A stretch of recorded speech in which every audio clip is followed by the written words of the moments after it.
Bonsoir et bienvenue dans votre journal de ce jeudi 22 février. Dans cette édition, nous reviendrons sur la tempête Louis qui a balayé le département. La Vendée était en vigilance orange pluie inondation jusqu'à 16h et nous ferons le point sur les dégâts. Nous parlerons du Salon de l'Agriculture qui débute ce samedi à Paris. Avant son départ à la capitale, nous avons rencontré Malcolm, un taureau de race bazadaise qui a toutes ses chances de remporter une médaille. Enfin, nous reviendrons sur le nettoyage de la lagune de Bouin. Géré par la Fédération départementale des chasseurs, le site a été entretenu pour permettre aux oiseaux d'avoir un lieu de nidification pour l'été. Et on ouvre donc ce journal avec un point sur la météo.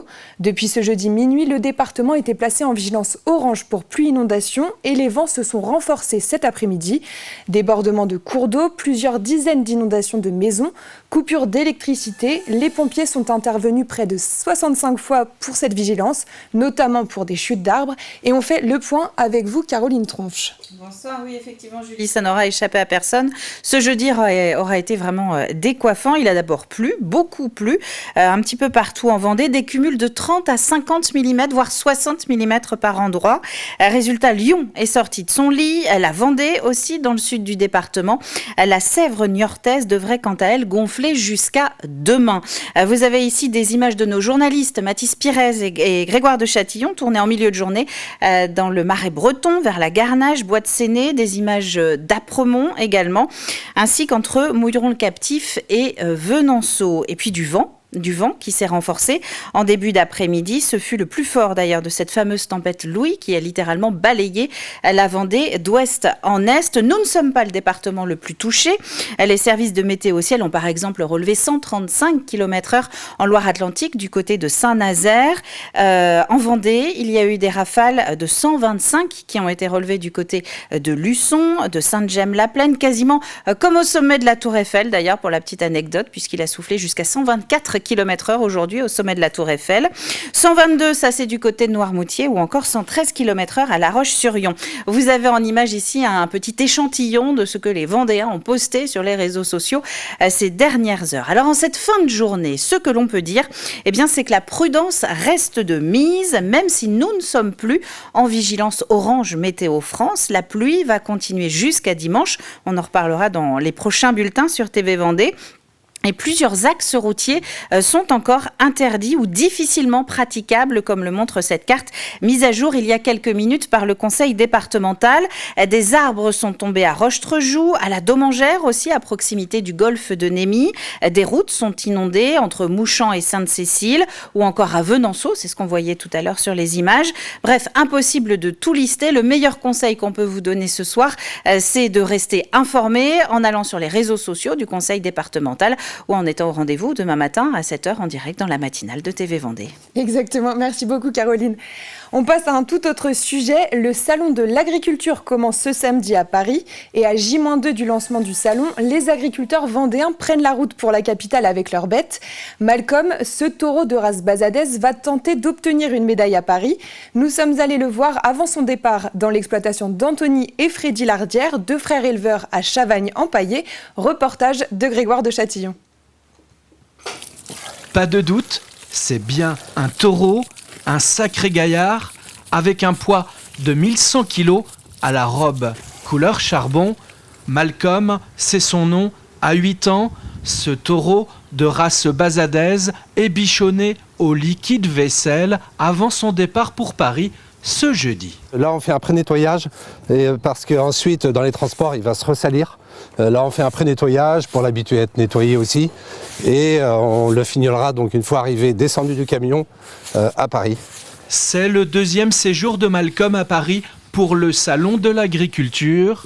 Particulièrement remarqué l'année dernière comme figurant, Malcolm a cette année toutes ses chances de faire parler de lui. Surtout que, et vous ne le savez peut-être pas, Malcolm est déjà un champion. Malcolm ayant déjà été champion de France donc en 2022 à Bordeaux lors du concours national et à Clermont-Ferrand lors du sommet de l'élevage. Tout le monde l'attend effectivement cette année pour le concours de la race bazadaise au Salon de l'Agriculture. Et les atouts de Malcolm sont nombreux pour devenir au salon le champion des mâles adultes de la race bazadaise, une ancienne race de travail du sud-ouest, aujourd'hui utilisée pour la production de viande. On pense qu'il a ses chances parce que malgré son âge de 8 ans, il a une prestance quand il se déplace qui est assez rare pour un taureau adulte. Et il a cette élégance dans sa démarche, etc. En plus, il a ses masses musculaires qui sont très intéressantes et importantes et une tenue de dos très très rectiligne lors de ses déplacements. Malcolm a en plus une particularité, c'est un taureau très long, ce qui est exceptionnel chez les Bazadais. Un champion vendéen peut être alors bientôt médaillé à Paris. Le Salon de l'Agriculture est donc un événement national majeur qui rassemble professionnels et visiteurs venus du monde entier. Lundi, le stand Vendée Mouton a été présenté à l'hôtel du département. Cette 60e édition va se dérouler dans un climat tendu. Le secteur reste fortement mobilisé pour lutter contre les restrictions qui leur sont imposées par l'État. Les agriculteurs attendent beaucoup de ce salon.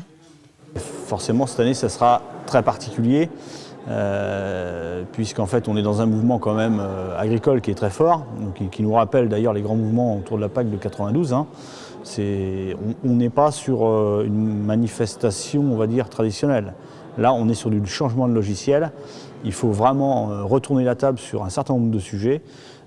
Et donc, évidemment, l'ultimatum, c'est le Salon de l'Agriculture. Alors forcément, il y aura une attente très importante au moment du salon, mais d'ici là, on continue à travailler, y compris dans le département de la Vendée, encore hier, et aussi à la région hier, avec le préfet de région, pour trouver toutes les mesures de simplification possibles. Mais il y a des sujets qui sont d'ordre national, qui doivent être légiférés aussi. Direction à présent la lagune de Bouin. Ce site est labellisé espace naturel sensible depuis 2021 et son accès est interdit au public. Cette étendue d'eau salée de 44 hectares accueille plus de 20 000 oiseaux en reposoir ou en nidification. Et pour garantir leur tranquillité et protéger les espèces, la Fédération départementale des chasseurs, gestionnaire du site, a organisé pour la deuxième fois le nettoyage de cette lagune. Désherbage des îlots et ramassage des déchets étaient au programme de cette matinée. Reportage.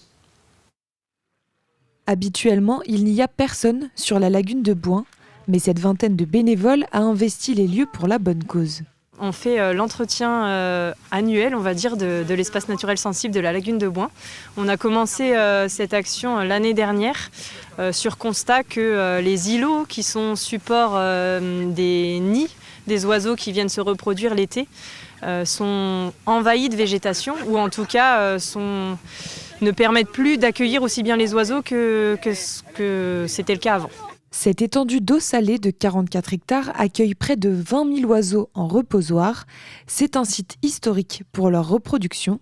La préservation de la lagune est donc essentielle. Certains bénévoles s'occupent des îlots. Donc on enlève toute la végétation semi-ligneuse, notamment des soudes essentiellement, qui ont tendance à essayer à fermer le milieu.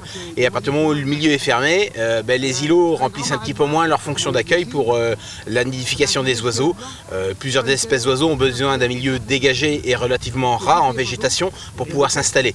D'autres ramassent les déchets. Quand on voit tous ces déchets plastiques, tous ces déchets divers qui arrivent sur la côte et qui finissent par entrer dans la réserve, là, c'est inadmissible, quoi. Donc il faut qu'on se mobilise tous autant qu'on est, chacun à son niveau, pour faire quelque chose, parce que sinon c'est de pire en pire. Au quotidien, chacun peut amener sa pierre à l'édifice et faire que, autant faire se peut, qu'on puisse éliminer les maximums de déchets, quoi. Polystyrène, bouteilles en plastique, des déchets en tout genre sont ramassés. Bien que la lagune ne soit pas accessible au public, l'homme arrive par la mer aussi. Donc la façade atlantique, c'est un bon exemple pour les déchets parce qu'on n'a pas juste de déchets sur l'espace terrestre, mais aussi l'espace en mer, d'où l'intérêt de voir l'arrivée des déchets via, on va dire, une action indirecte de l'homme. Cette deuxième opération de nettoyage est terminée. La période de nidification des oiseaux va pouvoir commencer. Elle débute mi-mars. Environnement toujours, dans le cadre du plan climat air-énergie territorial, financé en partie par les fonds européens, le pays de Saint-Gilles-Croix-de-Vie s'est doté de 14 nouvelles bornes électriques. L'objectif est de faciliter le passage à des modes de transport décarbonés et d'accompagner les habitants dans leurs efforts. 10 bornes sont destinées à l'usage de l'agglomération et 4 au grand public. On avait aujourd'hui quelques bornes dans quelques communes, mais on a décidé d'investir puisque ça fait partie de la politique que l'on défend ici sur les déplacements doux et sur les déplacements propres. L'avantage ici, là où on se trouve, c'est que c'est des bornes doubles, donc on recharge 2 véhicules par borne, donc on peut en recharger 4 ici. Voilà, pour une petite voiture, c'est à peu près 3 heures, c'est gratuit, et on a mis ça sur des lieux stratégiques, salles de sport, golf, voilà, là où on avait vraiment des demandes, et là où les gens restent assez longtemps pour pouvoir recharger leur voiture.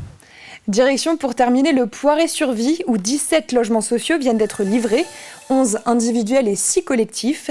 Lundi, les clés ont été remises officiellement aux nouveaux locataires. Gérés par Vendée Logement, ces nouveaux habitats viennent compléter les 300 logements sociaux de la commune et une centaine est déjà en projet. C'est un véritable besoin du territoire et le Poiré accueille ces nouveaux genoux à bras ouverts. Tout d'abord, c'est important parce qu'ils répondent à un réel besoin. Nous avons une forte demande de logement dans notre commune, mais je sais aussi, comme beaucoup de communes de Vendée, demande de logements accessibles financièrement. Là, on a la chance d'avoir des logements tout neufs, bien isolés, intégrés aussi dans une zone d'habitat. On est très attaché à cette mixité, à pouvoir proposer différents types avoir des offres diversifiées dans un quartier. Un coup d'œil sur le ciel de demain matin. Des averses auront lieu sur tout le département. Les températures, elles seront en baisse. La minimale sera de 3 degrés à Montaigu-Vendée et Pouzauges et la maximale sera de 7 degrés dans les îles et le vent, lui, soufflera 60 km/h sur les côtes. C'est la fin de ce journal, merci de l'avoir suivi. Votre prochain rendez-vous avec l'actualité vendéenne, ce sera demain matin à 7h dans la matinale de François Pérez. Passez une très bonne soirée.